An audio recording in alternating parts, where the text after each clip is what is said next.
boleh tambah sedikit kali ini. Kelebihan pakai piyah daripada pakai sokok kalau bismaya di masjid. Itu tahu dua tu perbandingan ada membahas. Macam mana? Pakai piyah dengan pakai sokok lebih pakai piyah. Nak tahu ada kelebihan. Masa semaya. Masa bismaya masjid. Masjid ya, bukan di palang.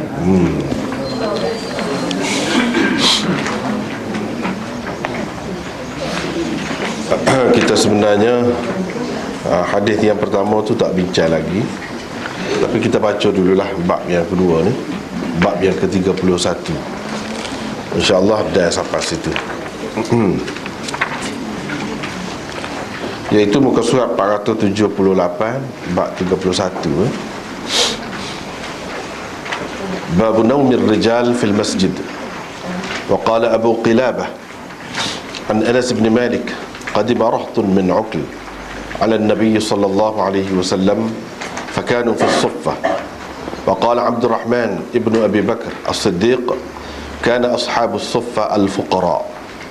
وبه قال حدثنا مسدد قال حدثنا يحيى عن عبيد الله قال حدثني نافع قال أخبرني عبد الله بن عمر أنه كان ينام وهو شاب أعزب لا أهل له في مسجد النبي صلى الله عليه وسلم.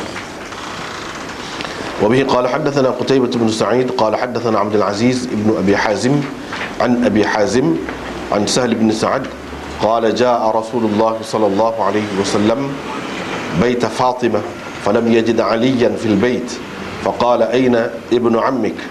قالت كان بيني وبينه شيء فغاضبني فخرج فلم يقل عندي فقال رسول الله صلى الله عليه وسلم لإنسان انظر أين هو؟ فجاء فقال يا رسول الله هو في المسجد راقد. فجاء رسول الله صلى الله عليه وسلم وهو مضطجع قد سقط رداؤه عن شقه وأصابه تراب فجعل رسول الله صلى الله عليه وسلم يمسحه عنه ويقول قم أبا تراب قم أبا تراب.